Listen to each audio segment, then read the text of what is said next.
Hello, everyone. Welcome to Baku, Azerbaijan. Week number 5 on the ISU Junior Grand Prix. I'm Ted Barden. Mark Hanreddy will be joining us from his studio in Nottingham.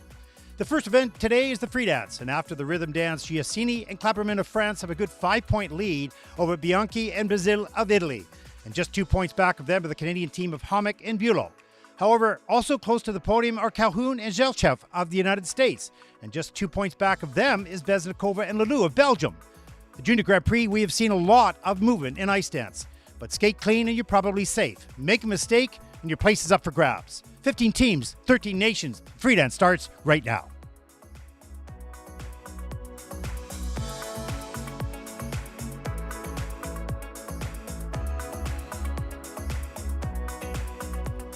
Welcome everyone to Baku, Azerbaijan. The final day of competition here on week 5.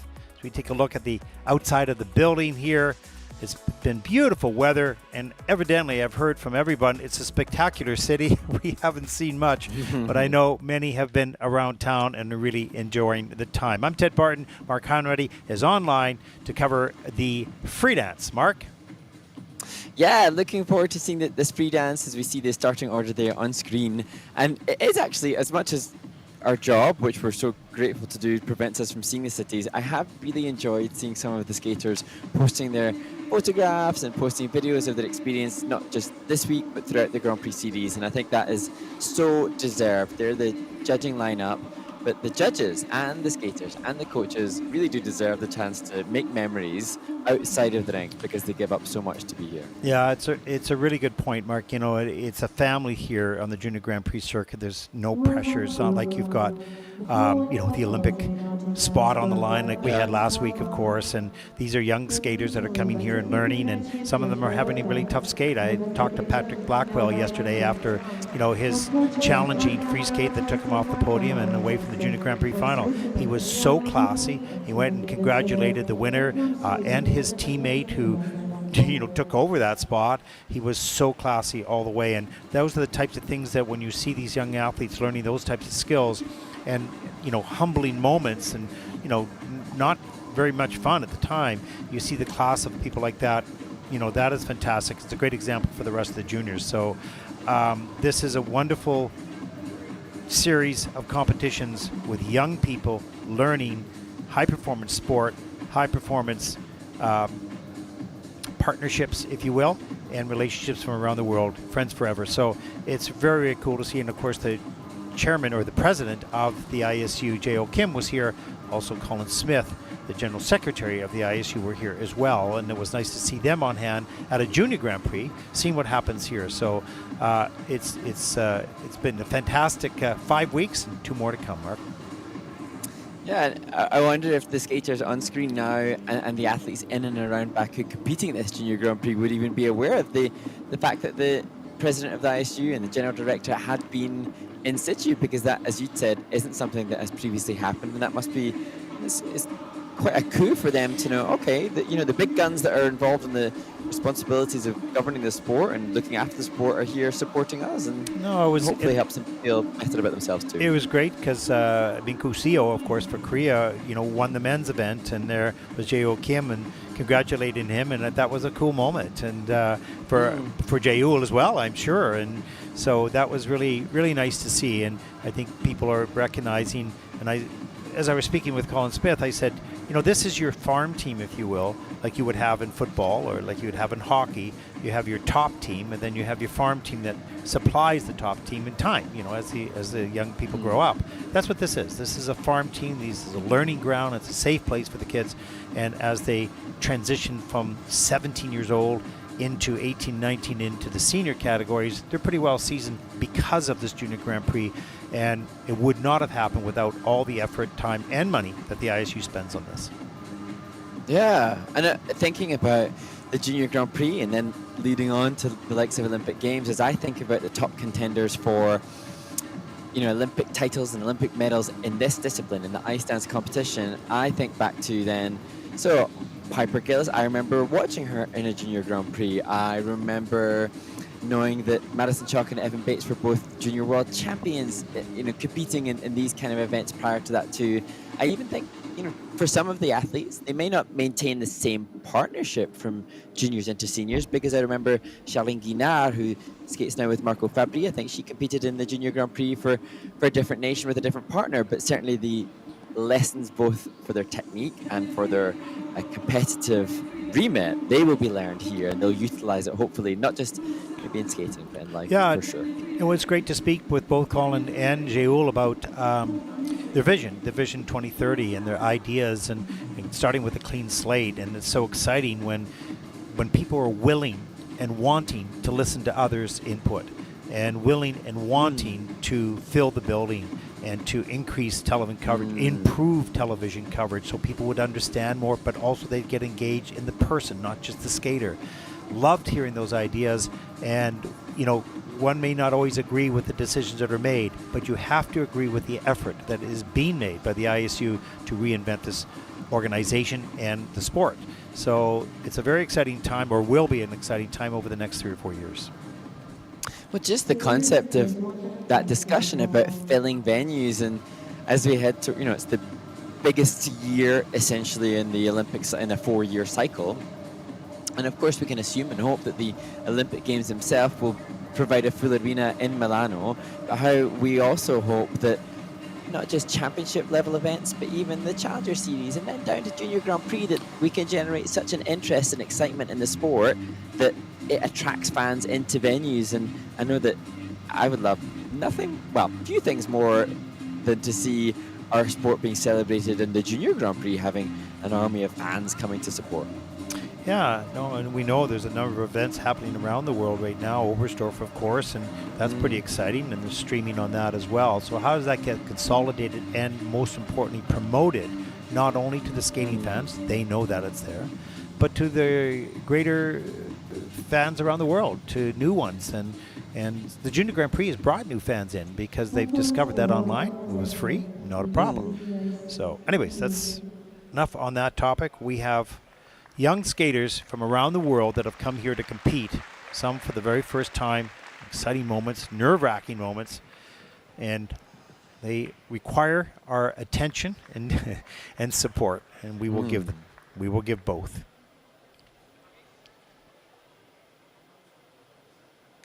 And there's a look at our first team representing Italy: Matilda Petracchi and Pietro Uota. 15 and 16 years of age, 15th after the river dance. Sorry, go ahead, Mark. This team opened the rhythm dance and now opening the free dance, and although they find themselves bottom of the pack after the first portion of the competition, their component scores were higher, so they, I'm sure, aspire to be moving up with this performance.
Matilda Petracchi and Pietro Rota from Italy open the free dance competition.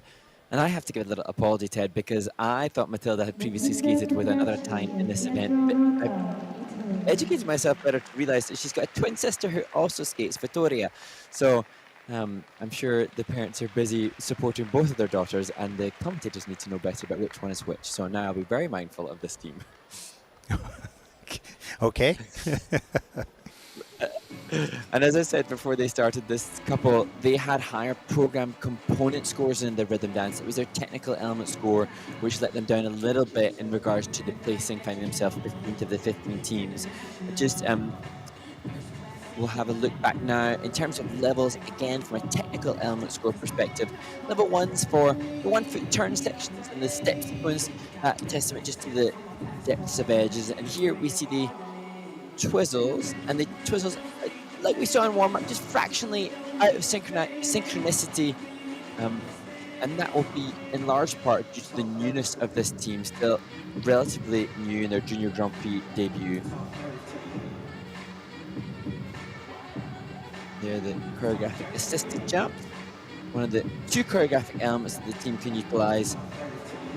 And this there curved lift here in the spread eagle, in the split, that was ticking the boxes for getting at level 4.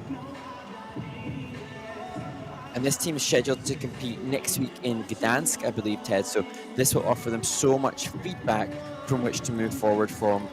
And so I think in advance of next week, when they compete again in Poland, they'll be looking to get a level 4 in that final rotational lift. That's just coming in as a level 3. That should be something easy to rectify. And hopefully just the very nature of competing here will give them the confidence to deliver more energy to each of the elements. And I think Walter Rizzo, their coach there, will encourage. He's always going to encourage more energy. What a great opportunity for learning. Back-to-back competitions. There's no expectations. Just go and learn. 62.20 for the free dance. They are the first team out in this event, with a total competition score of 103.55. And so their career begins, and they get introduced to Junior Grand Prix, a learning experience, and they'll move on to Gdansk, as you said, next week. And that'll be great. So.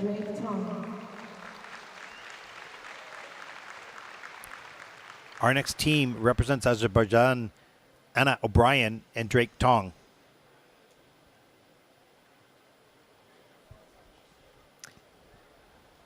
And they skate to music by Harry Styles.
What a great moment for Anna O'Brien and Drake Tong representing Azerbaijan in Baku, a team that, as I mentioned in the rhythm dance, have been together for such a short period of time, and managing to deliver a clean and safe skate despite so little experience together, and how good that they've choreographed their heart to the audience on top of the quick work they had to do to choreograph 2 programs for this season.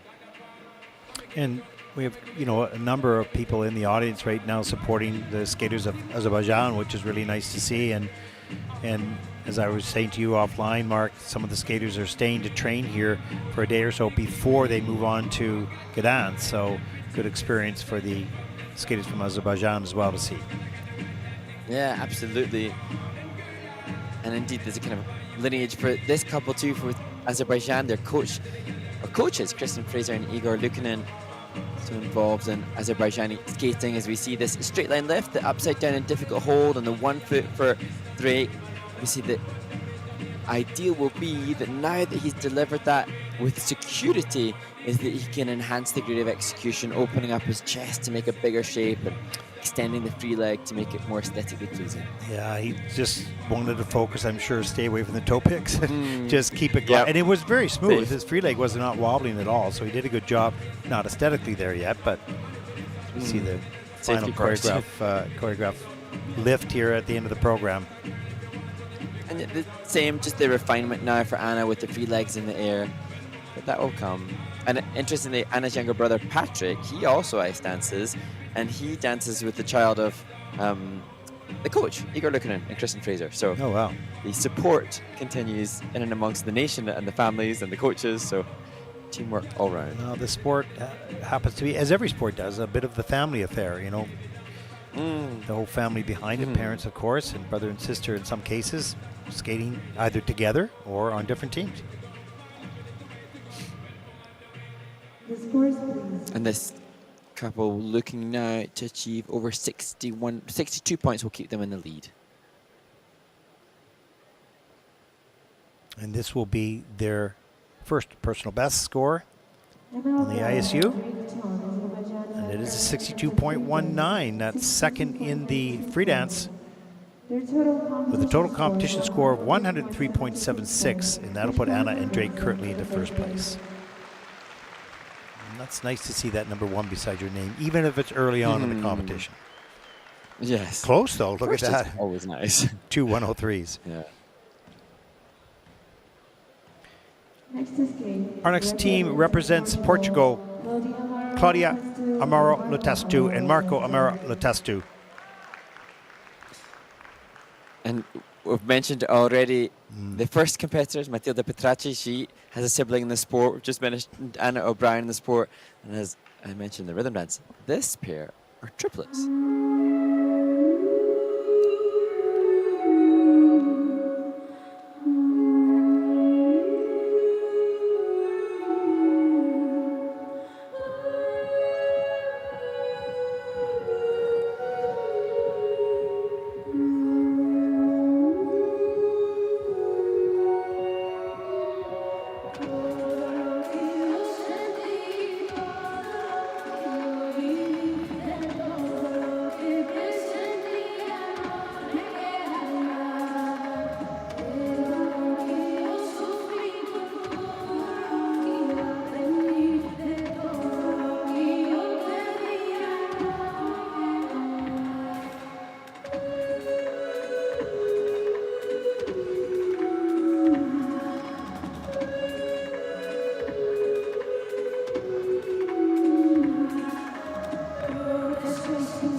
Claudia Amaro Letestu and Marco Amaro Letestu representing Portugal and skating in their second Junior Grand Prix of this season and looking like they have learned and amassed knowledge and experience from that first outing in Varese where they were 15th.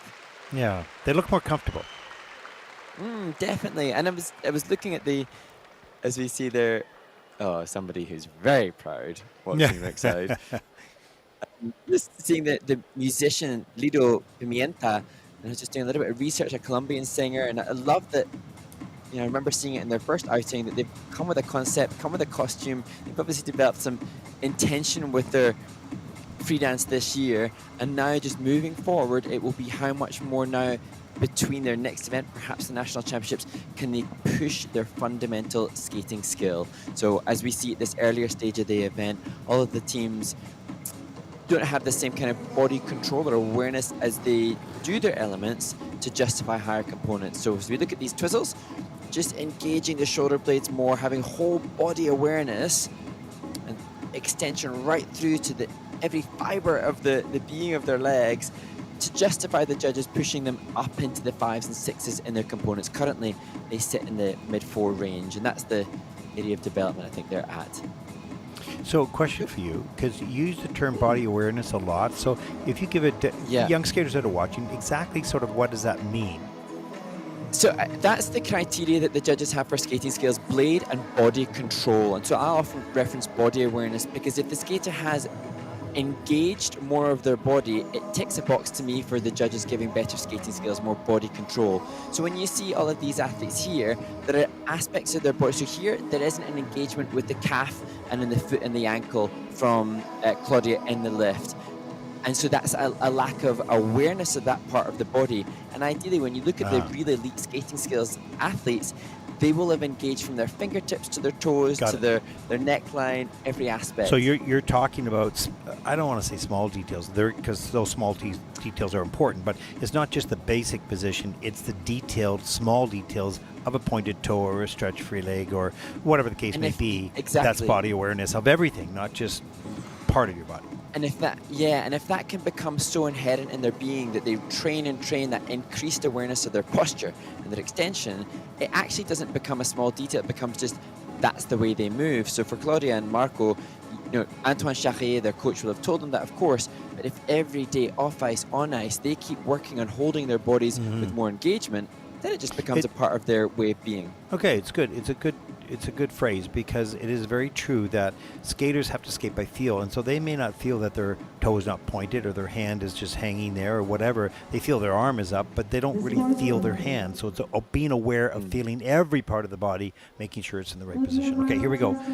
Free dance scores 64.56 for Claudia and Marco. That is first in the free dance. Pretty happy with that, with 107.48 total competition points as they early on in the competition take over the lead. Lower than their last JGP, but first place, as we said, is always nice to see. Yeah, it's always nice to see one beside your name, so that's all good. Well, there is our next team representing Switzerland, Leonie Woodley and Timon David Schoener.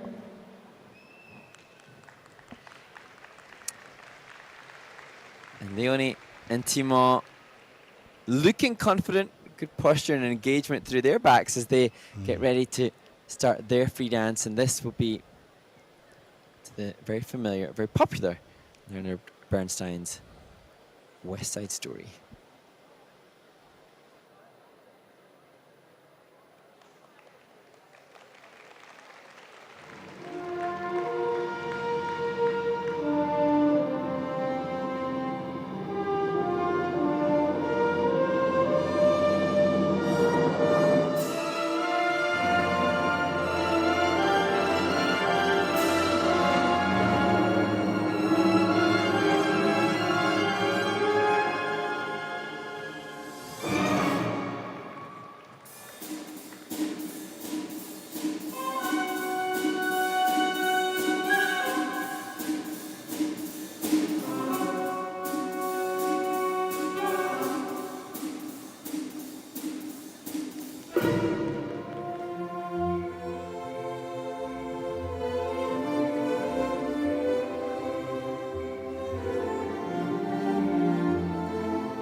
Maria, Maria. All the beautiful sounds of the world in a single word. Maria, I just kissed a girl named Maria. And suddenly I found how wonderful a sound can be. Maria, say it loud and there's music playing.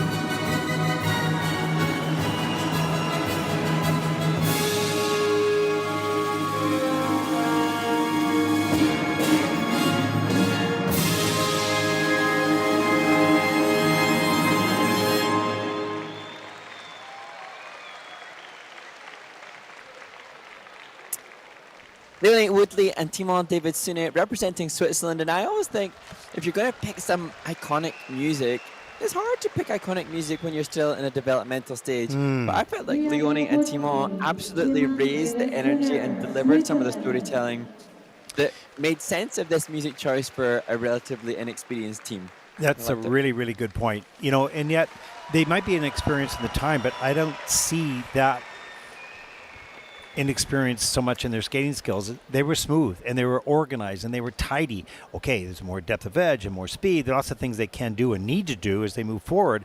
But I thought that was a pretty well put together team. And I thought, you know, West Side Story is always a popular piece of music. Many people have used it. And if you can make it kind of work for you and you walk off, they say, okay, that worked really nicely, which I think it did. Well, that was a great success.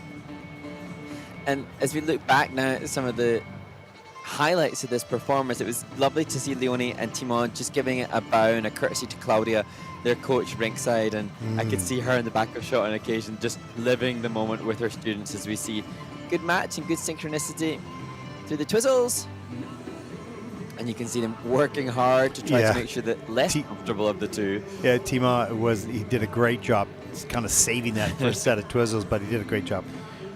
Straight line lift here. And a little bit of storytelling happening with the hands by Leonie within the straight line lift to push that creative execution. And I think this was in the step sequence. It was a diagonal step sequence, and there was a moment just before the pickup here where Timon was really energetically giving to the judges as well. Some good storytelling. In terms of movement forward now, it will be the same. I hate to be the broken record, but it will be that in the presentation here in the choreo character step was excellent. This energy was totally great from a composition perspective. Now, on the three turns that we just saw on the fundamental steps, it's just pushing the body awareness and the knees and ankles, because it is, I'm afraid to say, just the skating skills, the boring skating skills, the repetition endlessly of that, which is going to help to elevate a team that's good to great. And don't be afraid to say it, because the reality is, particularly in juniors, they're just partway through their career, early on in it. So usually it is skating skills. They got to learn jumps, they got to learn spins, they got to learn lifts, they got to learn all those different things, and they got to learn how to be a good skater. There's a lot going on there, and not everything's going to be a top level. So that's why we see skaters, you know, having a little bit more suspect skating skills early on in their development. Season's best, though, 71.83. Wow. Ouch, that hurts. That was, he is thrilled. That's great. With a total competition score of 116.09 as Leonie and Timon take over the lead. What great joy. See, one's relieved, one's... Yeah, exactly. Exhausted. I don't think they expected that, but they earned it, and that's what is important. Our next team represents Sweden. Anna McKenzie, Wesley Lockwood. Anna and Wesley with a view to potentially moving up to the top 10, finding themselves in 11th place after the rhythm dance, but also conscious of their own personal scores. Please get a big spender.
Anna Mackenzie and Wesley Lockwood representing Sweden, competing in their second Junior Grand Prix assignment of this season, 16th in Ankara, and hoping that the skate here will push them up into a personal best. Their actual personal best comes from a year ago when they competed on the 2024 JGP circuit, as we see.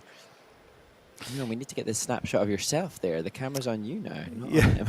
I'm always wondering, and it would be wonderful to be able to do this. We can't yet, but I used to speak to athletes after and say, what is it that what were your feelings here? Not just in the performance. What do you feel you learned? Or what do you feel you thought you knew, but now you found out you didn't know? Those types of things. So,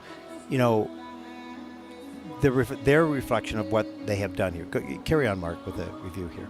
Well, no, it's a great idea because obviously they've got illustrious coaches that will know what, who have created such great teams before them, who know the process that they take. But of course, what is Anna and Wesley's interpretation, and what did they come away from this? So, they've got even little things like that. The change in the free leg extension, the detail is good. Of course, the obvious one will be, to me, Anna's mistake here within the Group C feature of the twizzle. So she loses a level there and drops the grade of execution for the team on that. That's a mistake. The mistakes happen. That's unfortunate. So perhaps you could take something from the mental preparation, or maybe it was just a mistake on the day. The more fundamental things are what they aspire to improve upon. And so when they see this choreo character step, they've obviously got great musicality, great storytelling, all good. What did they do now moving forward to fundamentally push the needle of where the judges find them at in terms of their components? It's a good 1 foot feature in the rotational lift. That was impressively done.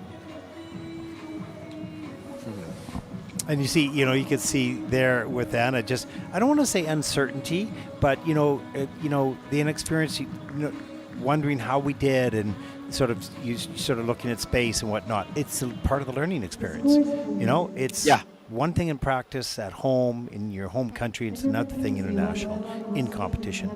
Season's best, though, 68.66, and that puts them currently into second place in the free dance with a total competition score of 113.23, and that puts Anna and Wesley, for the moment, into second place.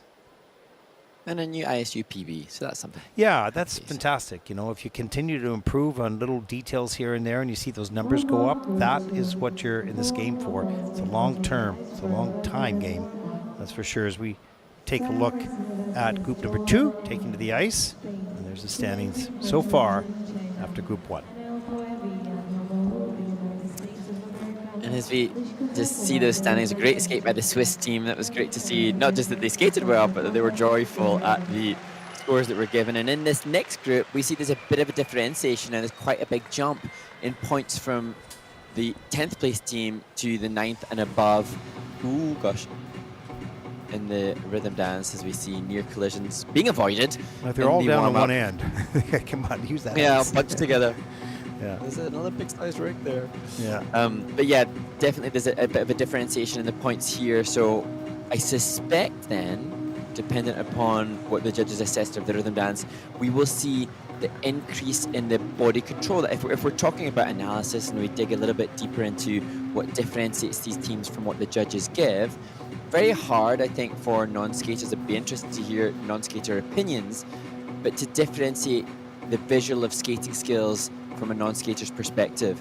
But as we look at the teams that transcend toward the medals, we will see that they engage more of their bodies. So more of every intercostal muscle. If I do a real deep dive, and I don't want to bore people, but in terms of ice dancers and skating skills, every part of the core wants to be engaged for purpose. So some of the lower level skaters that are less experienced, they will find themselves doing the steps. And so they'll put their foot here, they'll put their arm here to facilitate getting the steps done, the necessary steps to be an ice dancer. For the ones that are more successful, they will have been taught to engage more of their body to make it look more impressive, but also to functionally move and glide more. So that's hopefully what is a bit more. Ouch, ouch, ouch. Wow, did they ever get up quickly though? That looked like a hard hit. That's horrible. They're gonna be okay though. Wow.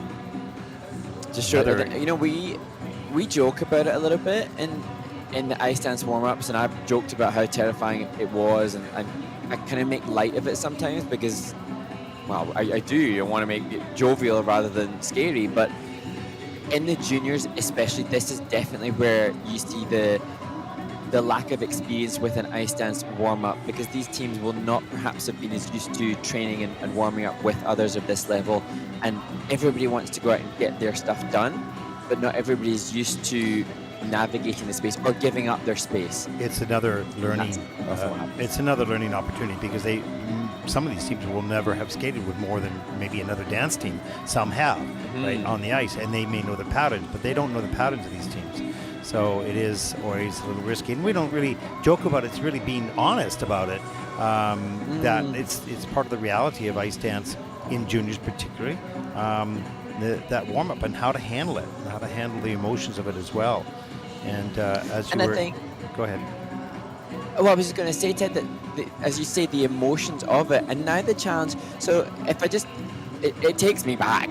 That collision takes me back to times when I've had that anxiety of being in a warm up and worrying about other people, and it's hard to then stay mentally focused and positive on your own objectives when a lot of your brain space gets consumed with worrying about avoidance of others. And that's just another aspect to competitive experience and being a competitor, because sometimes the skaters, perhaps when they're younger, they're so eager to show that then they find themselves in those kind of sticky situations where the collision happens, and then they've got to deal with the repercussions of that. Ideally, with more competitive experience, then they'll have more self-assurity, self-confidence, so that they don't need to fit everything in and risk those collisions that... Well, it's basically to wrap up what you've said in sort of a sentence is, Please this do. is important, because you said, I don't want to bore anybody, but no, you're not. Yeah, I did. I listened to everything you're saying here, but the point is that this is just part of the experience.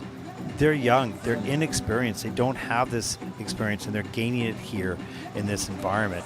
And it sets them up well when they move into seniors, because then they get it. You can't understand anything unless you do things and learn from them. So, yeah, no, it's the fascinating aspect of junior skating. Yeah, and I dare say, without the stats to prove it or the stories to prove it, I dare say that each of the world's top 10 teams that these skaters look up to in the senior ranks, pretty sure each and every one of them will have had a collision of some sort. Absolutely. I don't know if there's a team anywhere in juniors and seniors that haven't had a collision in warm up. That's just part of It's the like a rite of passage. part of the gig here. Yeah, exactly. Part of the gig. Okay, here we go. Let's focus. Signed up for it. Competition. Okay, narrow our thoughts. Here we go. Boom.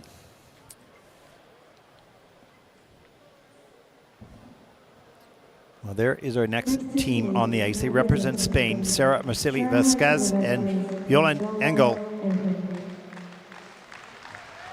16 and 17 years of age, 10th after the rhythm dance. And I remember Sarah and Yolande, when they competed in Ankara, being impressed at some of the originality, right down to the costume. And now they've captured my attention in their first Junior Grand Prix. Now, hoping for them to have success in their second event this season.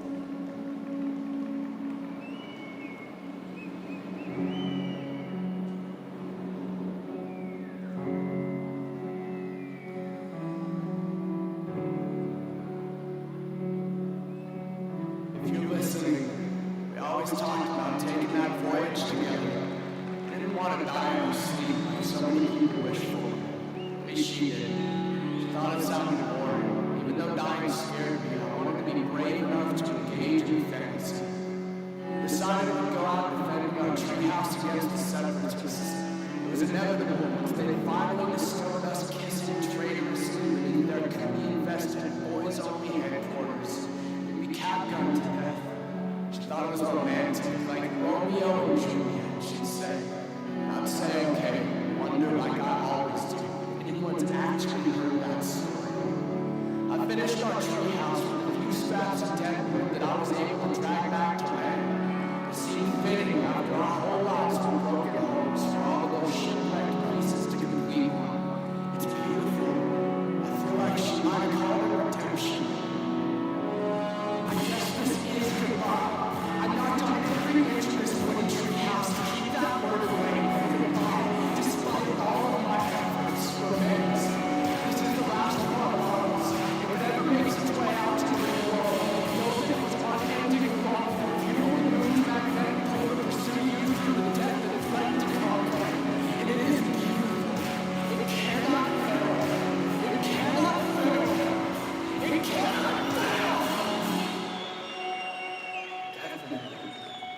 infinitely, intimately, your king.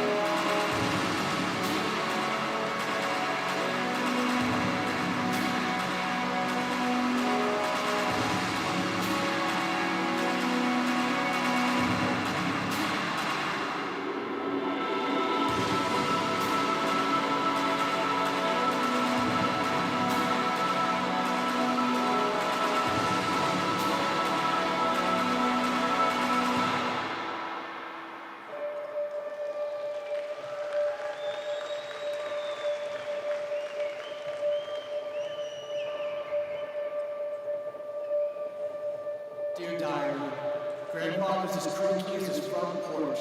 Rocking back and forth, rocking snapshot picture worth it, just like the movies. She said that they love baseball, and James Earl Jones said he's got God talking inside of his thoughts as he's rounding the faces on his way back home. If you build it, they will come. And maybe listens to what the Lord said. I'll follow my wall like I did before we stopped taking photos. Have the habit of being comfortable without trying it all. In a perfect world, we'll have hours labeled seasons with chapter headings. And in retrospect, age is an overexposed photo that the memories can't mend.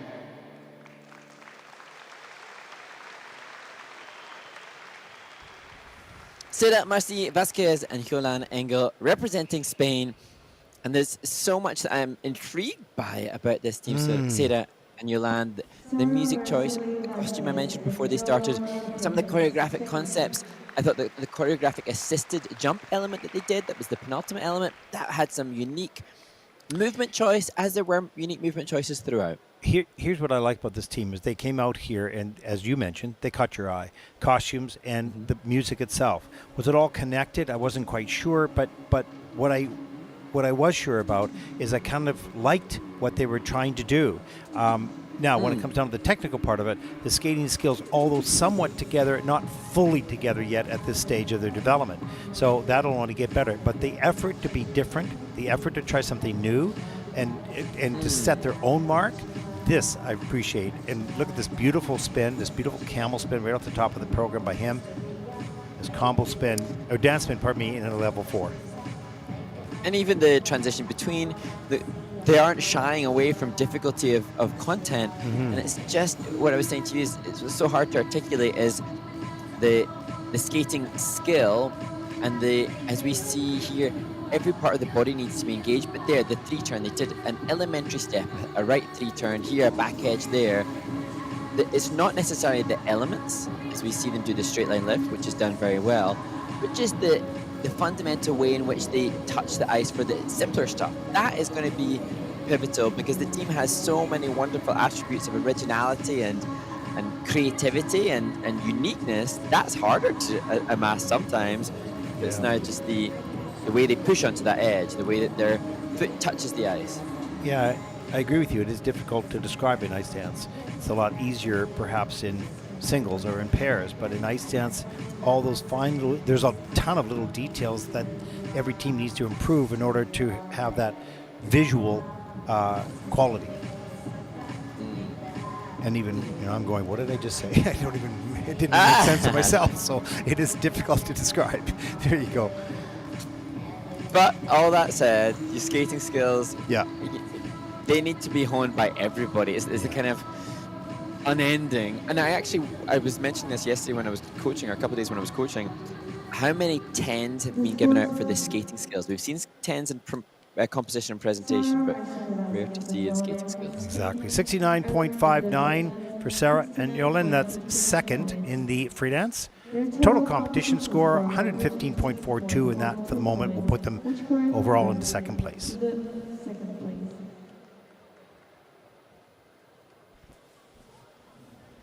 And there's a look at your top 5 on the leaderboard so far. Our next team represents China, Zinei Ding and Hangchang Zhen. Choreographed by Pascal Denis. And this team have been skating together for 3 years. And they will skate to Mozart, l'Opéra Rock.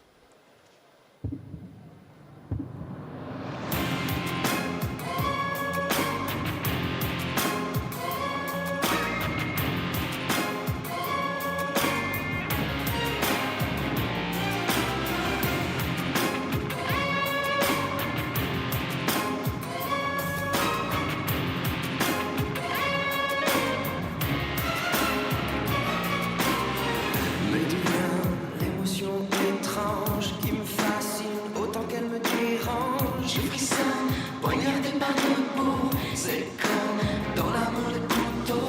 La blessure traverse mon cœur et j'ai la joie dans la douleur. Je m'enivre de ce poison avant de perdre la raison. C'est le cœur qui fait mal quand tu es tout à fait banal. Qui t'appelle les vrais délices passe par le supplice, mais sur les armes dans tes larmes.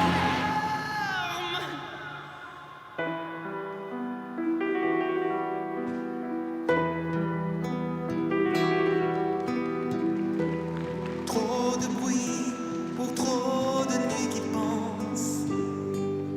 Quand valse l'absence dans ce bal, ton silence est un cri qui fait mal. Je devine ton visage sur les ondes. Les souvenirs sombres m'assassinent. Je dors sur des roses qui signent ma croix. La douleur s'impose, mais je n'ose pas effleurer les choses écloses sans toi. Oh ma rose, ne fane pas. Je manque de toi dans mes nuits, dans la pluie, dans les rires, dans le pire de ma vie.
We'll look at the green lights on the tech score for Zinai Ding and Hanchong Zheng, and you can see how much this means to them. You could see she was shedding tears right at the end of the program. And I was mentioning to you offline how much she catches my eye, the drama, the commitment, not just to the movement. She does beautiful movement, follows the choreography precisely with what probably Pascal wanted to do, but it was also fueled by her emotion. And that was evident, for me at least. Yeah, and having been in China last week and hearing about the training facilities for the national team athletes, so they have an ice rink available to them, all day long. But it's really interesting to see how now a Chinese dance team will move forward in this discipline. We've seen world champions in singles, and successful pair teams and successful men's singles and women's and men's. I'm interested now to see this development because, interestingly, in the men's event here, Boren Liu, he also apparently did solo ice dance. So you sense that there's a move forward to add this discipline to the repertoire of brilliant skaters from China. Yeah, much more to come from that nation in all disciplines. But the skating skills are strong. The Well, I mean, performance in level. terms of Go ahead. Yeah, and I was just going to say, in terms of the skating skills, which you just mentioned is strong, we make the comparison with that which we have seen, and as we see this True. very difficult change of edge, this team are a full point higher than the Swiss that are leading currently. So in terms of engagement of the body control, the free leg from Han Chongzheng is always seemingly engaged. It's always an awareness of the turnout or the mindfulness of the extension through the calf and the Achilles.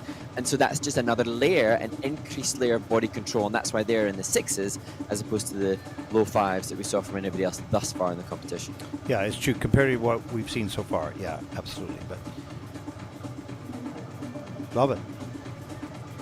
It's going to be fun watching them as they are 18 and 20 years old, so they might have another year in junior, but Yes. they'll be moving to senior at some point over the next few years, and we'll see what happens there. But certainly they're pretty strong here.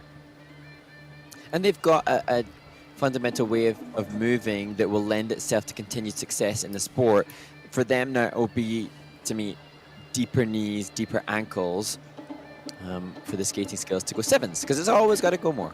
From the Yeah. fives to the sixes, and the sixes to the sevens, it's never ending, the desire for more. But, you know, our job is to critique and make sense of it all. But right now I just see two young people that are sharing their moment, you know, holding hands.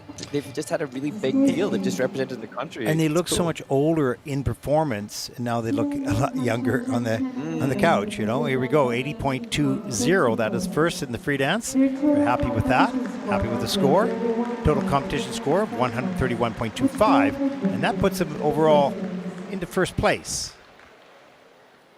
Number of teams yet to skate, of course, but wonderful job and a big lead. You can see the difference, Yeah. the quality, as you mentioned, Mark, the difference in the quality of the teams that we saw a little earlier.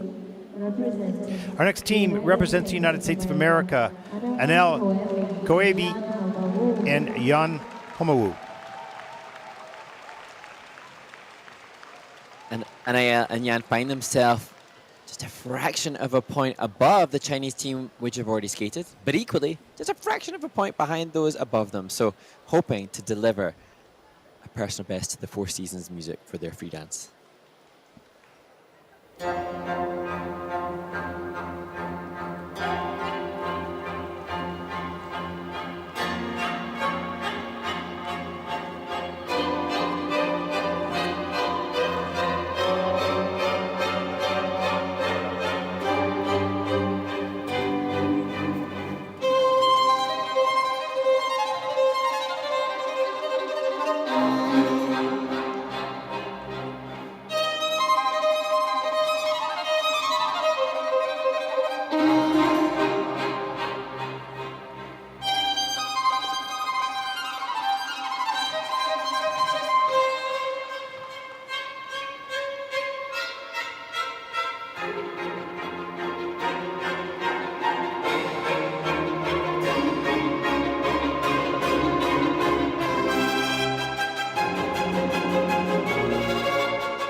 Anael Koevi and Jan Ahamawu from the United States of America having a skate that was undoubtedly challenging, and you can see the disappointment in their bodies as they make their way to center ice to take their bow. And it's not what any of us want to see, is it the less than optimal skate for the team. And I don't know, Ted, I'm not sure whether or not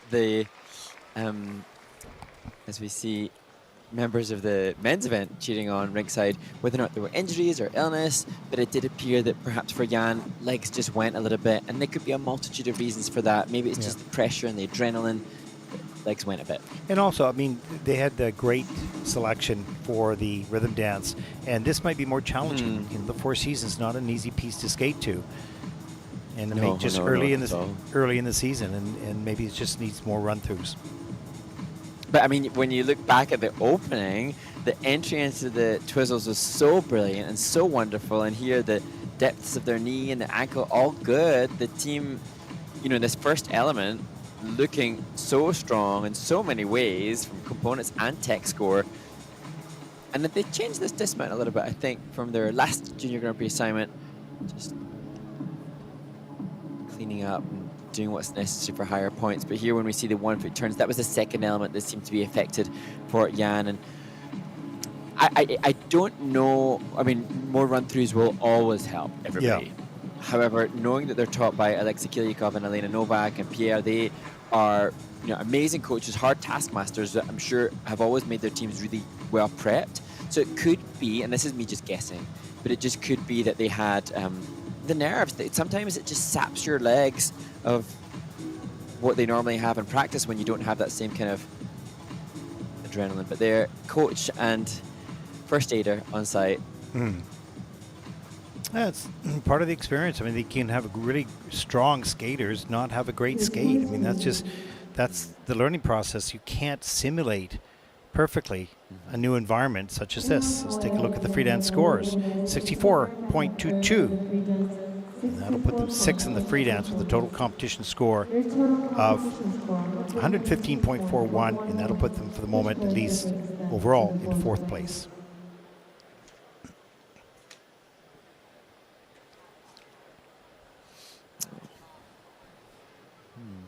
But they're cousins, they're family. They'll go past this. Oh, yeah, absolutely. Our next team represents Czechia, Eliska Zakova and Filip Menchel.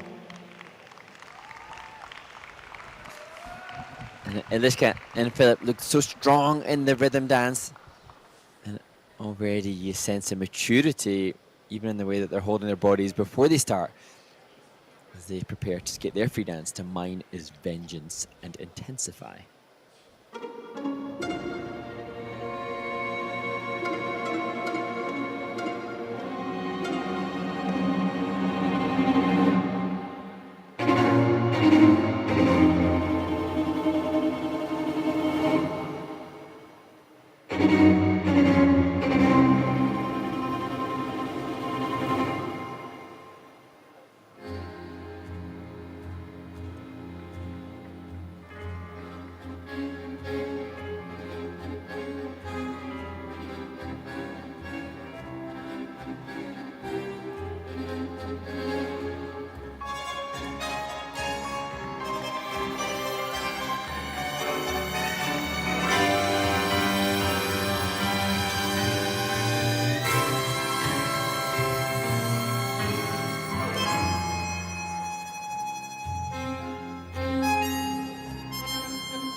Eliska Zakova and Filip Mencho from Czechia.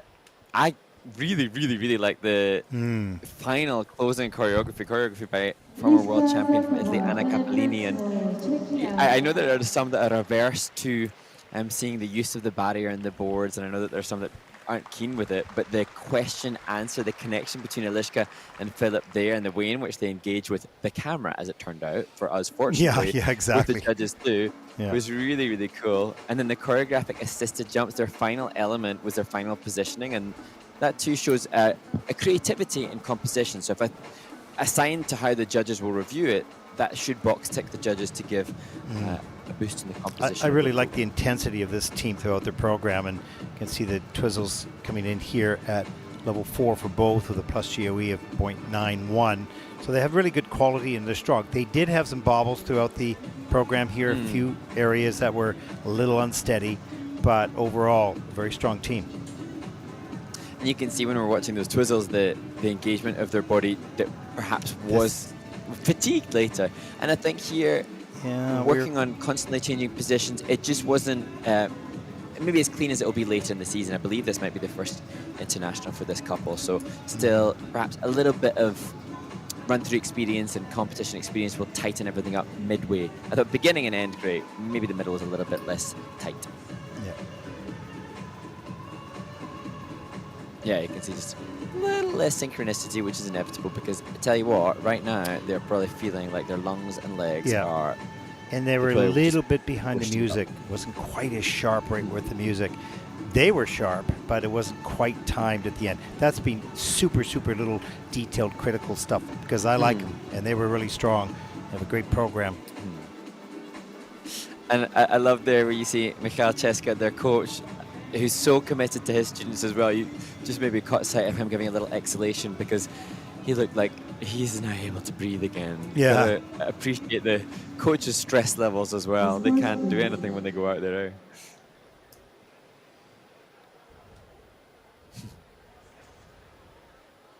Well, the personal best is 77.61, and this is an 80.35, so they look pretty happy with that. That is first in the free dance, with a total competition score of 131.63 as they now take over the lead.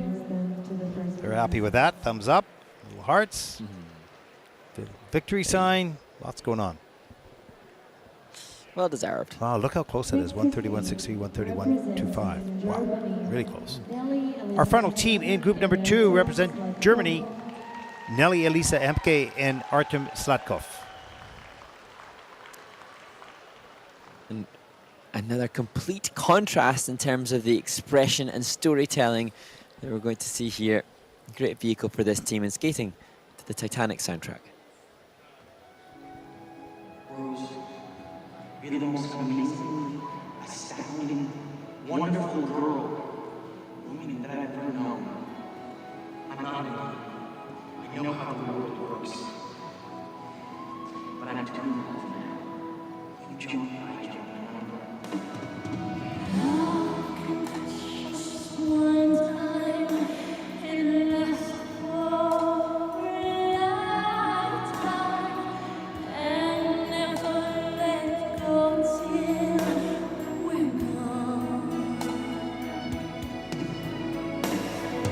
Love was when I loved you.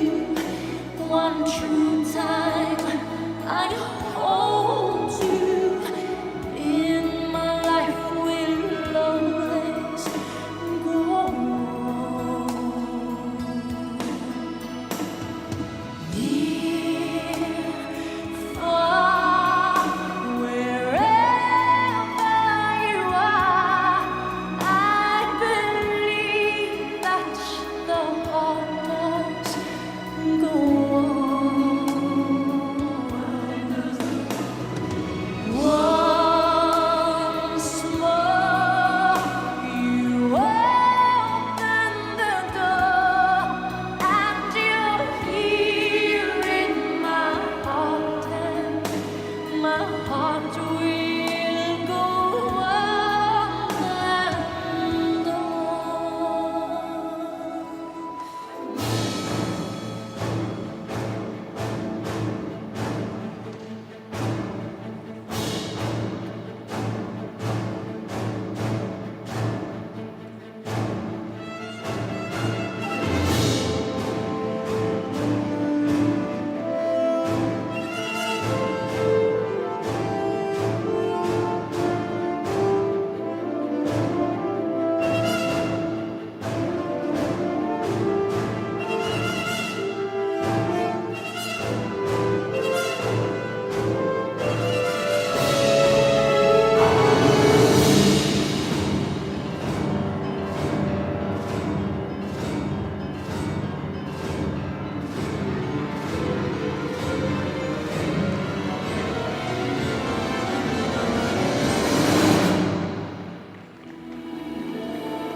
Nelly, Eliza Emke, and Artyom Sladkov from Germany complete their second freelance performance on the Junior Grand Prix this year. And we're just discussing about the concept of the Titanic, and their choreographer, Diana Kist, who's also their coach here, explained how she has tried to tell the story through their movement in three parts. First, when Rose and Jack fall in love. The second part, when the ship is sinking. And the third part, the love that they had and how that would never die. And to be fair, having read that from Diana, then when we saw the choreo character step, there was definitely a good music edit that signaled that change, and then edits throughout the music that go to tell the story that they were endeavoring to put across. Yeah, hopefully and I listeners wonder engage with without, it. and I wonder, Mark, without hearing that story, which you've just told now, or having the choreographer tell what they were doing here, would a person pick that up? They know it's the Titanic. They know that there's a ship that sank. They get that. But that would be pretty much it. They know there's probably a love story in there. So interesting. I love hearing the stories because I want to be able to see it. And you could see it here once I heard the story. Yeah, well, because like now here you can see this is when, you know, there's the fervent change of energy, and there's the drama, and there's the passion and the stress because the ship is sinking. Knowing the story, I could definitely see that in the movement. So, and for this team, I remember being so impressed with them in Ankara, and I don't feel like the Titanic's been used too readily in our sport, and I was impressed by it. And now what I'm seeing being input by the technical panel and the judges on the screen in front of me is confirmation that the judges also are going to give them a big PB, and that makes me happy too. I like it when people get good scores. PB and is I the like personal it. best, right? Yeah. And I like it when everybody wants a personal best, but when it's going to be a big one, that normally gets us more exciting reactions. So the pressure is now on. You've delivered your skate. We loved it. Presentation's good. What's your reaction? Yeah, you like the reactions. We should have a reaction I love cam. the reactions. A reaction cam. Yes. Yeah. Oh, they're already acting out without knowing what's coming with the good score. No. So they're. Not sure what the animals are. And didn't we get a great reaction from this couple in the rhythm dance? I'm pretty sure they gave us good energy reactions in the rhythm dance. Well, let's find out. See if they can duplicate it with I'm this hyped nice up. score. 79.52. He sees the score. He's going, okay, that's great. Season's best. That puts him third in the free dance, though. With 132.14, though, with that score and the rhythm dance, that will put them at the conclusion of group number 2 into first place. And 5 teams to come. There you go. Good reaction, good dance, good score, big heart. Okay, Mark, it's Zamboni time, and what does that mean? Zamboni time means we get to see some sights from Azerbaijan, but then also we will see our must-watch moments from Varese, and then the interview with the winners of the ice dance competition in Varese, Jasmine Robertson and Chase Roner from the United States of America. There you go. Final day of competition here in Baku. Ice resurfacing time, video watching time. Enjoy. We'll be back right after this.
Welcome to Varese, Italy, week number 3 on the ISU Junior Grand Prix, and Mark and Ted's must-watch moments. What about the ice dance, Mark?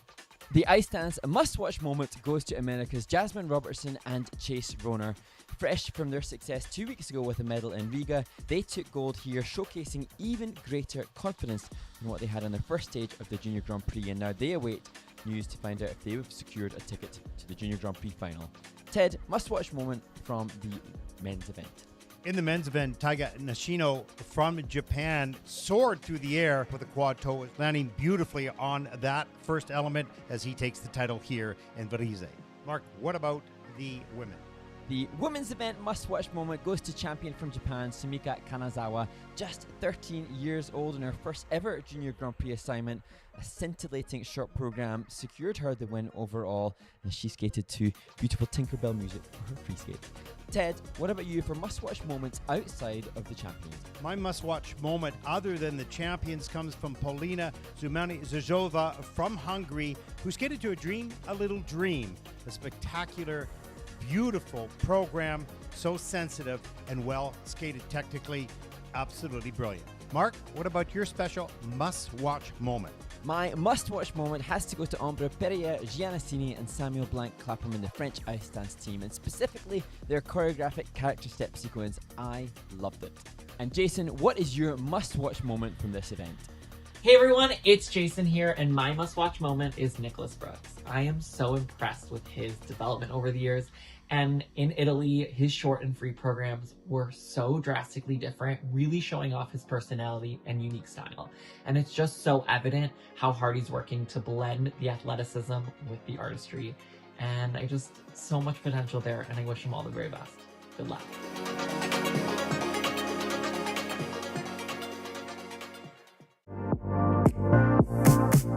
then Chase, huge congratulations on your win here. Now, we were talking in the broadcast about how short a period of time you guys have been together. So I understand it's less than a year.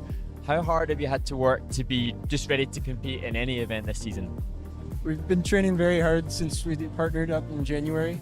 It's like pretty much all day, Monday through Friday, every week. Life as I stands. Yeah. Now, it was a bronze medal 2 weeks ago in Riga, so that had you 11 points on the standings. Coming into this event, did that make you think about results and perhaps what would happen with the final? No, so what we're doing is we're just taking it competition by competition, and whatever happens, happens, and we're ready for it. Amazing. Now, we've got to wait to see what happens at the next events, but you now have 26 points. You'll be leading the standings. If that means you make a ticket to the final, how will that affect life? Because you're both still studying as well. We're both doing our schooling online, so it's very flexible. So we kind of base everything around skating.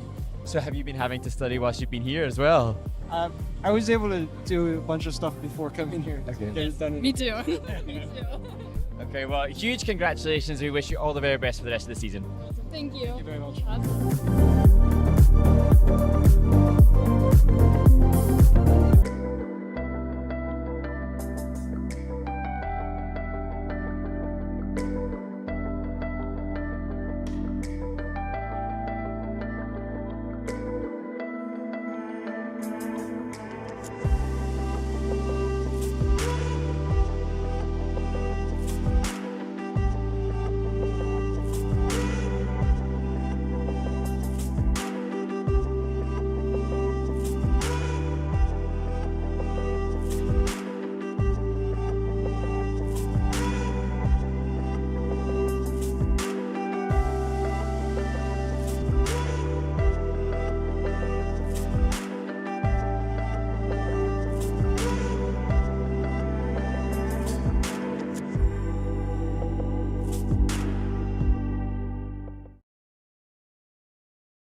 Warm up group 3. The following couples may now join the ice for a 5 minutes warm up. Sophia Wisniewska, Max Lulu, Belgium. Jane Callan, Marshall Bishop, United States of America. Summer Harmon, Campus Below, Canada. Zoe Bianchi, Daniel Baza, Italy. Umbra Variations. Welcome back to Baku, Azerbaijan. The final day of competition as we take a look at the start order for group number 3, final group in the free dance event. I'm Ted Barton. Mark Hanratty is online from his home studio in Nottingham.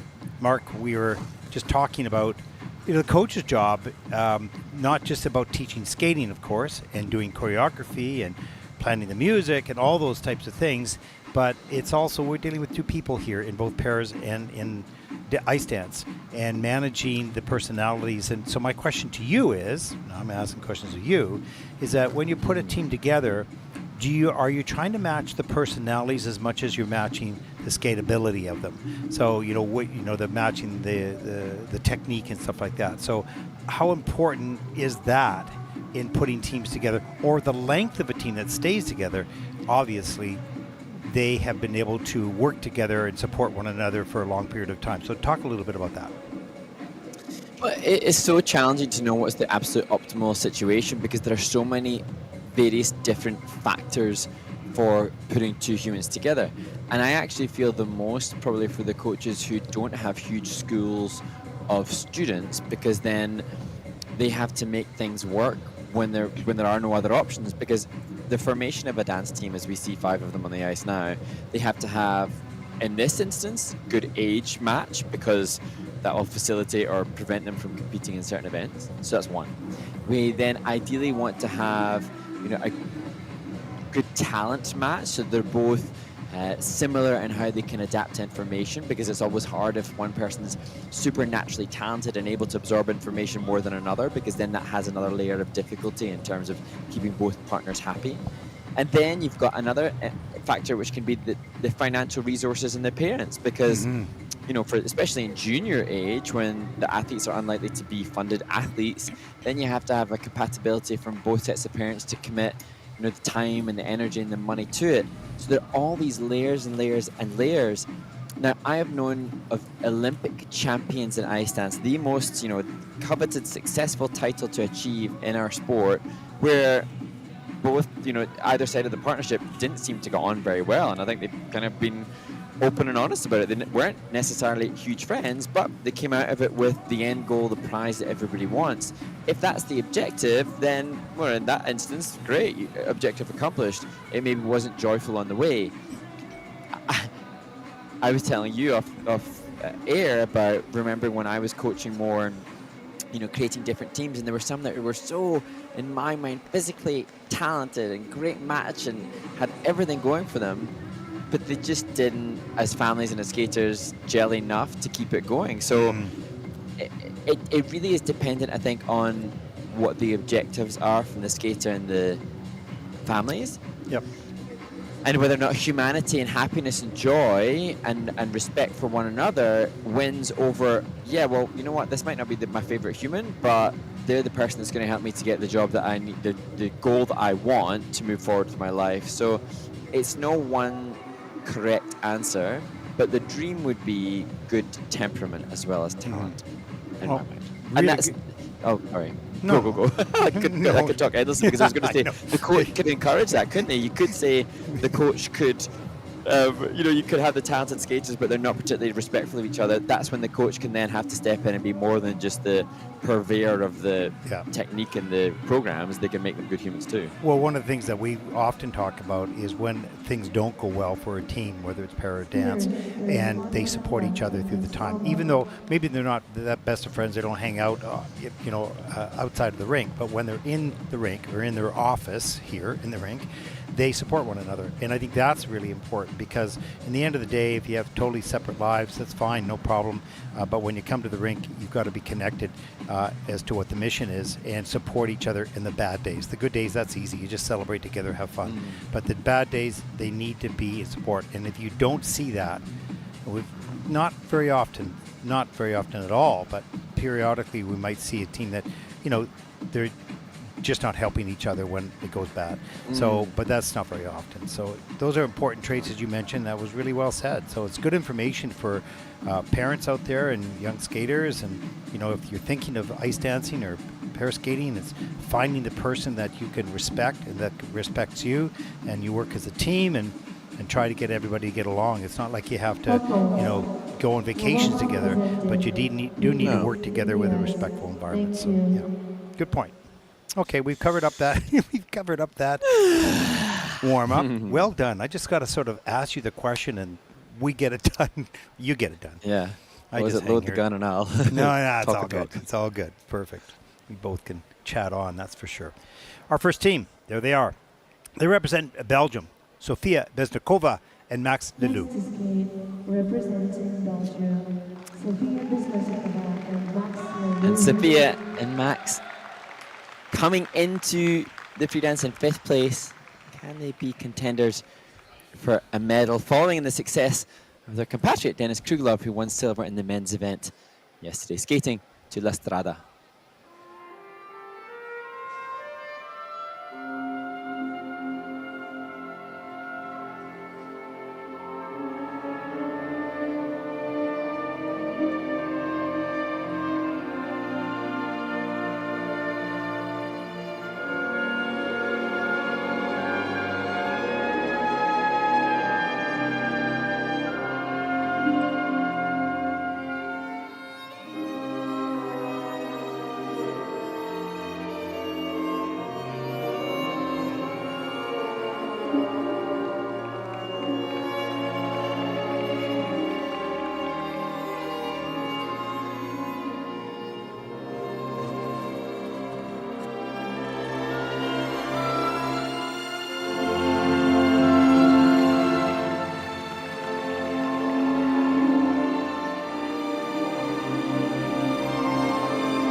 Sofia Beznesikova and Max Lilou from Belgium.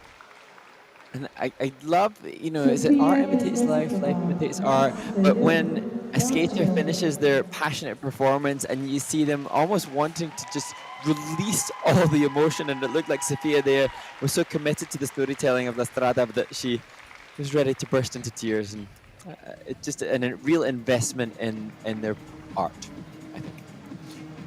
Yeah, and back to the presentation and the role playing, if you will. If you're not convincing, then you miss the mark a little bit with presentation and all of that. But when you're emotionally engaged, and you can see it. Sorry, go ahead. Well, this team just a step up in quality from that which we've seen thus far. Difficult change of pose. Really, I thought that was a hard choice of features and done very, very well. And you can see maintaining ice coverage and speed throughout the straight line lift. And here to the back chalked off from Max, showcasing better depth of edge. Great back inside counter. His ankles are working hard to get the calls of the turns within their step sequence. Even standing up to the... Oh, no! Oh, Yeah, I see why you did that. You noticed that on the run. Yeah. There was a difference in the rotation because they were so well synced, and then extra rotation. And incidentally, that won't affect level. No. They had done the 4 turns, which are necessary for level 4. It was just a grade of execution perspective. Good call too on this, Ted, the choreo slide. That their choice of choreographic element to conclude the program, and a very, very good one too. I'm on top of my game today, there, Mark. You were on it. Really impressive. Lucky. So, Belgium did well in the men's event. This is good too. Yes, here we go. 86.95 for Sophia and Max. That is first in the free dance. Total competition score, 142.18 as they take the lead with 4 teams to come. Can they climb? We talked about that in the opening. Skate clean and you're safe. Make a mistake and you're at risk. And this team had a nice, clean program, sitting with a good score. We'll see what happens as we take a look at the next team representing the United States. Jane Calhoun and Mark Zeltenashev. Sorry, I said that wrong. Carry on. Zelchev. There you go, Zelchev. And this team, such a stark contrast from their rhythm dance, now performing to music from the soundtrack to the Hunger Games.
America's Jane Calhoun and Mark Jelchev complete their Hunger Games free dance, and the competition between this team and the Belgian team that have just completed has been underway since the Lake Placid ice dance competition, which is one of the first events on the calendar in ice dance, where the Americans were 5th and the Belgians were 6th, and they've just had some pressure applied to them from those beneath. And it's good to see competition and good to see teams pushing one another.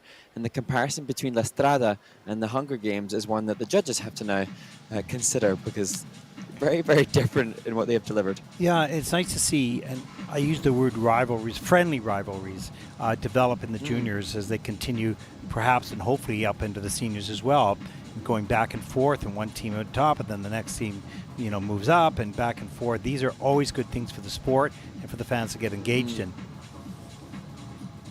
It's fascinating to look back at some of the calls from the panel, because it's a level 4 step sequence assigned to Jane in the diagonal step, and that's such a huge accomplishment.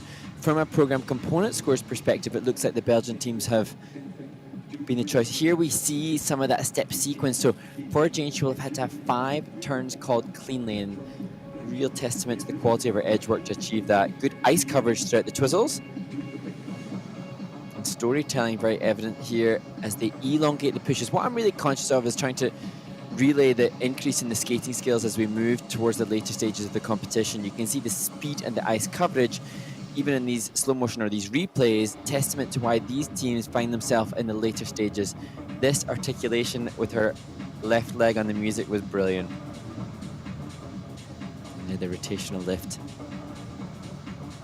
A comfortable level 4, which you would expect from all the teams, but it's the grade of execution, how many positive features that they achieve, that will dictate their success.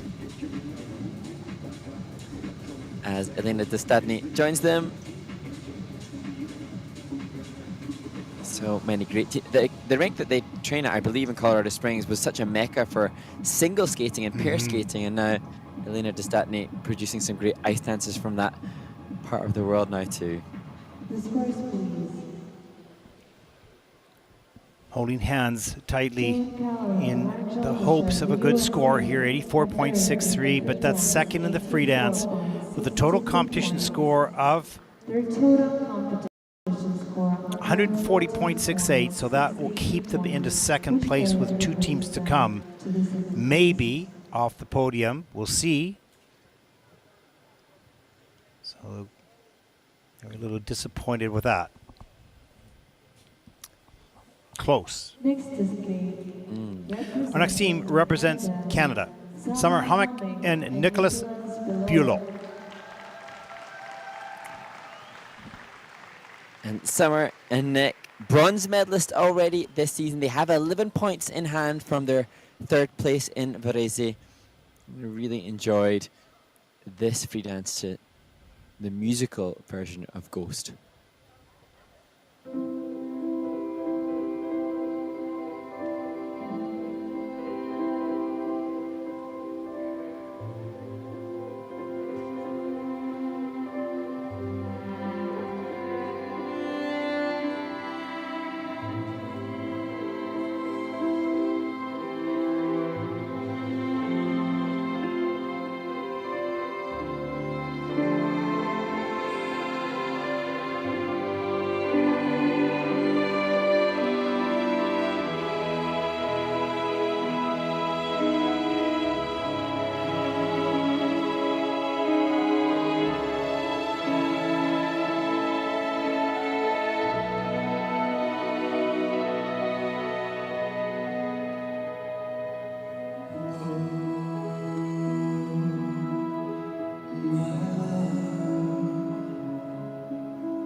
Summer Hommick and Nicholas Bulot from Canada just coming to terms with the performance. She, I think, is still ethereal as she disengages from the story. She's so invested in the concept of the piece itself, and it's such a beautiful program. And it's interesting because the team were explaining that they worked with their coach Mitchell Islam and Caitlin Weaver on the choreography this season, as I think they did last season. And they were saying that Caitlin was so invested that she even came to the dress consultation with the designer Josiane Lamond, and that just gives us further insight into the investment from the teams behind the skaters.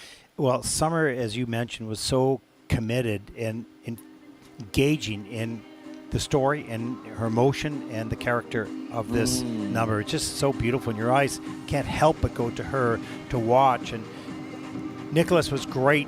I think this is a much improved for Nicholas from the last time out, and a little bit better posture, and worked really well with her. I don't know how this is going to be for their personal best score, but we'll see. It's a lovely program, beautifully choreographed, and on this day and before, very nicely delivered. And I think I mentioned last time when they competed that ice coverage on the circular step sequence was just monumentous, so that'll lend into the skating skills as we through the 1 foot. They don't have a huge amount of space or time on the back outside rocker to drive the forward outside edge. So although both have been given a level 3, it seems like this is a panel that's quite favorable toward the skater, big levels being assigned, as we see connection between them in between the first and second twizzles. That real storytelling. Just see having to work so hard, and then I think she loses this Group C feature, so she's definitely going to drop level on the twizzles.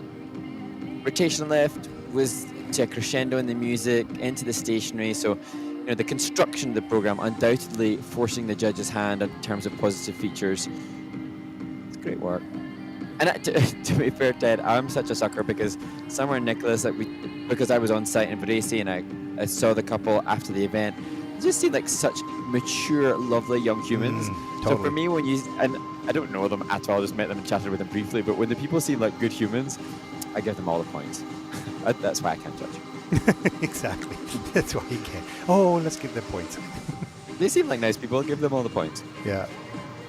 They're a wonderful team, and Mitch Islam, of course, and his family, just fabulous people.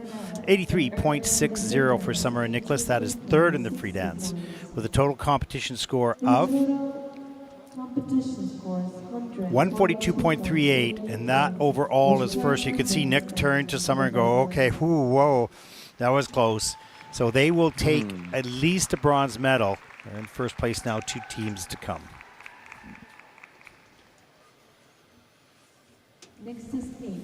Our next team is from Italy, Zoe Bianchi and Danielle Bazil.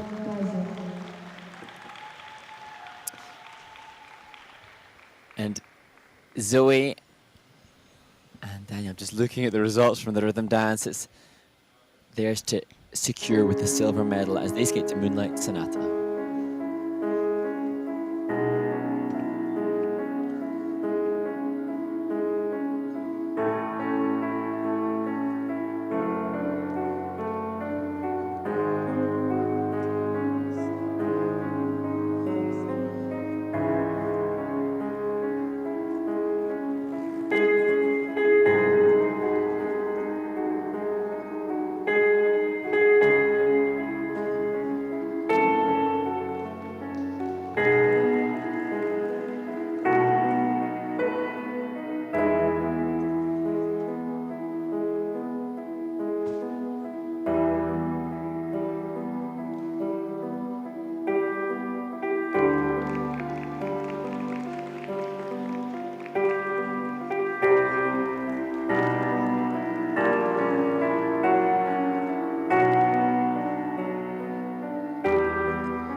It's these Zoe Bianchi and Daniel Basile showcasing. It was so interesting because immediately as this team started their free dance, this beautiful music of Moonlight Sonata, the ice coverage into their 1 foot turns was so impressive that I just felt confident that the judges would have to reward them from the skating skills perspective, that the immediate awareness of blade and control of the blade would put them into a comfortable lead over anything that we've seen thus far.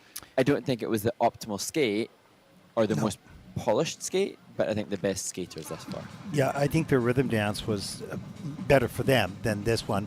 This is great dance and great music and great choreography, no question. But they have great levels here. The 1 foot level 3s, the twizzles level 4s, the diagonal steps level 3s.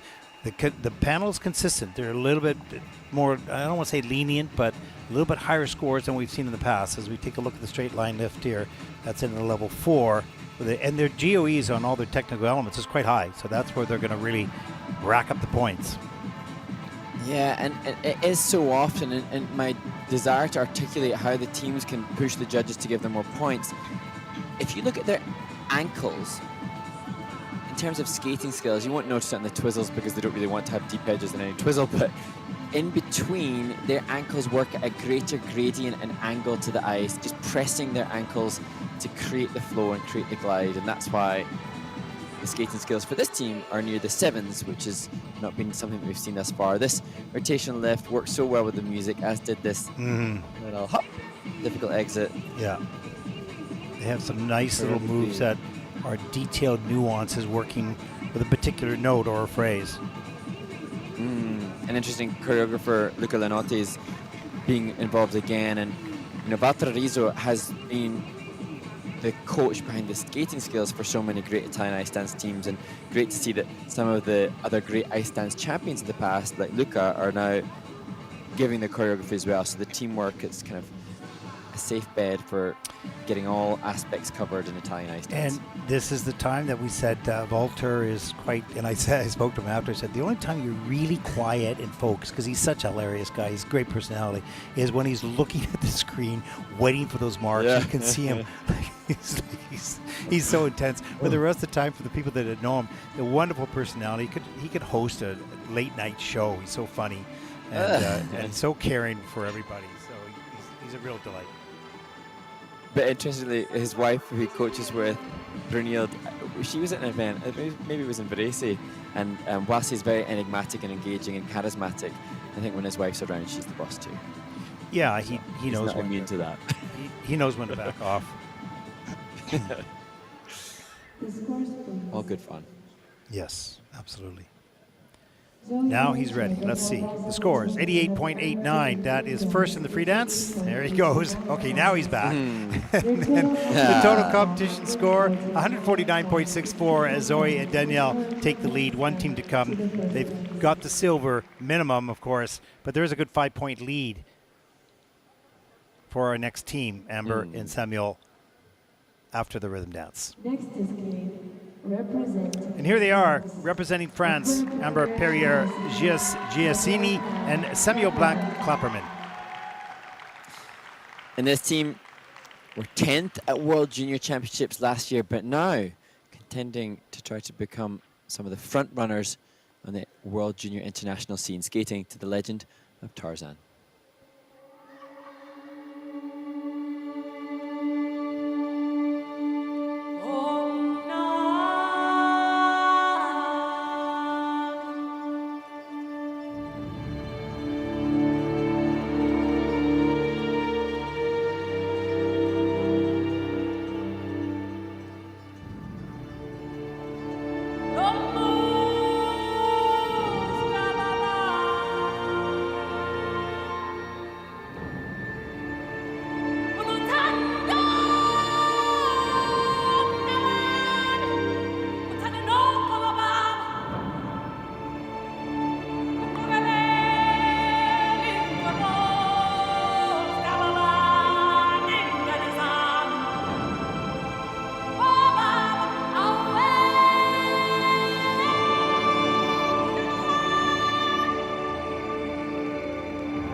France's Ambre Perret, Giannassini, and Samuel Blanc Clapperman complete a clean free dance to the legend of Tarzan. And it's a unique, different departure to take this theme and concept and run with it, but certainly their skating skills, quality, again, just stepping up every time with these ice dancers as the results of the rhythm dance would dictate. I think the music really helped push them into the speed and aggressiveness, obviously, through the storytelling. It also makes it more difficult because you can see the speed and the aggressiveness of the entry into some of the elements, some of the lifts and whatnot. If anything goes wrong, it gets just a little bit sloppy and they get a little bit behind. They didn't. I thought they did a great job to this. But that's a very, very aggressive number, and I thought they did it beautifully. Yeah, and for me, the straight line lift was just masterful. The continuous move here. And you can see, look at the engagement of her legs, the connection with her feet, shoulder blades pulled back, every part of the body working to force the judge's hand in regards to the grade of execution. And I think when they did this, the choreo character step, I was reminded in all the millions of performances that we've seen thus far this season, this made my must-watch moment, and it was because of this bit. Yeah, true. Fun. Like the exaggeration. And hey, that's consistency. You know, if you liked it before, and then in the midst of all the skating we watch, you forget about it, and you see it again, and you think, oh yeah, that's really cool. Good material. Got perilously close there. I was worried for them. And I think now, Ted, the conversation for Ambre and Samuel is now not about winning this title and making the Junior Grand Prix, but is about, you know, what scores are they getting, what levels are they getting, because, as I said before they started, they now are, you know, up there as contenders for world junior medals and world titles. So I think the highest score in the series as far as Leila and Alexander, Vélan and Brandis, I think, I need to cast my mind back on the other results, but we're looking at a 97-point score being, I believe, the highest that we've seen on the Junior Grand Prix this season. So I think that's the kind of place that this team is at, is not just winning here and skating cleanly and representing themselves well, but also, you know, are they able to push for... Are they competitive with the others? Yeah. Well, we'll find out in just a few moments.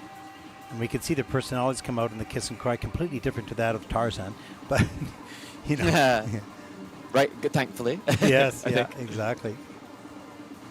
I also got to shout out to Olivier Schoenfelder, who joins them in the kiss and cry. He, world champion himself, but he's also the choreographer, and I always think of him as such a phenomenal skater and such a purist from a skating skills perspective. That's where my brain goes to when I think of him as an athlete, but he's obviously done great work creatively with the choreography alongside Marianne as well. Well, let's take a look at the free dance scores. 96.63, that's the season's best, so that is first in the free dance. Comfortably, thumbs up, smiles, all around. Total competition score, 162.21. They take the title here, and they take the 15 points. So they will have 28 points at this point, 13, 15. Wow, that's great joy. Good competition, Mark. Yeah, really good competition. Congrats to all, and gratitude to all for all the effort. Really appreciate it. As we take a look at the final standings, France, Italy, and Canada, your top three teams. It's pretty close between third and fourth as well, as we take a look at the rest of the field. Well, that concludes our coverage of the free dance. We have our final event coming up here in Baku, the women's free program. That'll take to the ice at 1500 hours local time here in Baku. We hope you've enjoyed the coverage of the free dance. Up next will be the women's free program. I'm Ted Barton along with Mark Hanratty. Thank you for watching. We hope you join us for the women.